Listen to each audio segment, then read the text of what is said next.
Hey, good morning, guys. Today we're going to start going over two-step equations. Before we go over the two problems I have on the board here, though, I really want to teach you guys a rhyme that I think will help you remember how to solve these equations. So here it goes. Solving two steps requires action. Isolate the variables supplied. If you see addition, try subtraction. Multiplication means divide. So if all of you could say that with me one more time just to get it really solidified in your brain. Here we go. Solving two steps requires action. Isolate the variables supplied.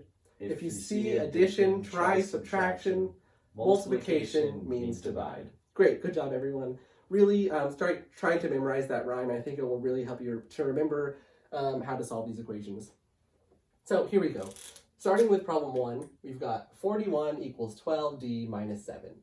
So in all two-step equations, you're going to be taking two steps, which means two operations to the equation in order to solve and isolate your variable. So these two operations can be either multiplication, addition, subtraction, any sort of thing like that. And how you figure out how to do those operations, or which operations you need to do, is doing the opposite of what you see that's been done to the variable. So you've got 12 multiplied by d, and d is going to be your variable here. Your variable is just going to be whatever letter you've got in the equation. It doesn't have to always be x, and it doesn't have to always be on the left side either. So we've got 12 multiplied by d subtracted by 7. So we need to do the opposite of these two things. So we were subtracting by 7. What's going to be the opposite of subtracting by 7? Adding 7. Yeah. So we're going to add 7 in order to get rid of that 7. But if we're going to add 7 to this side of the equation, we need to also add it to the other side of the equation for it to stay equal. So let's do that now. So we've got 41 plus 7 equals 12d minus 7 plus 7. So now let's simplify.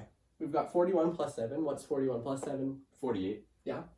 We've got 48 on the left side of the equation equals 12d by itself, because the negative 7 and the plus 7 are going to cancel each other out. So now we're on to step 2. Step 2, we've got 12 multiplied by d. So what does multiplication mean, everyone? Divide. Yes. So just like the rhyme says, multiplication means divide. So we're going to divide by 12 in order to get rid of it. So we got to again do that to both sides.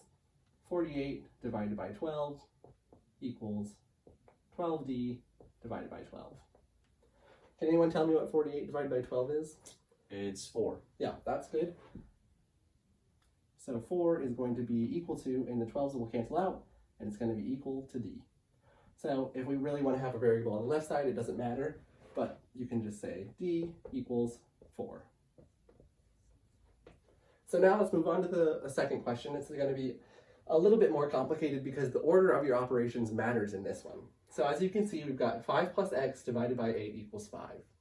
But because we have both 5 and x divided by 8, we're not able to subtract this 5 to isolate the x unless we get rid of the 8 first. So that's what we got to do. So we're dividing by 8, so that's going to mean multiply. So we've got 8. We're going to multiply both sides of the equation by 8.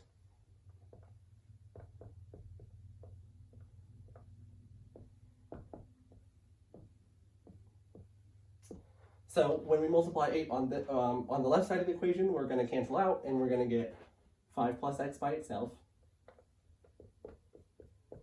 Can anyone tell me what 8 plus 5 is? 8 times 5, sorry. 40. Yeah, 40. 5 is going to be the numbers you see on the clock. So now we've got 5 plus x equals 40. So 5 is first here, but it doesn't have any sort of sign with it, so when there's no sign, we can assume it's positive. So really, it's the same thing as x plus 5 here. So if we've got addition here, what do we need to do? Subtract. Yeah, subtract. So we're adding 5 to x, so we're going to subtract 5 then from both sides of the equation. So now we're going to have 5, positive 5, negative 5, we're going to get x by itself, and then 40 minus 5 is going to be 35. So there's your answer. So in both of these problems, we were able to take two operations, the two steps, in order to solve and isolate our variables. Thanks, guys.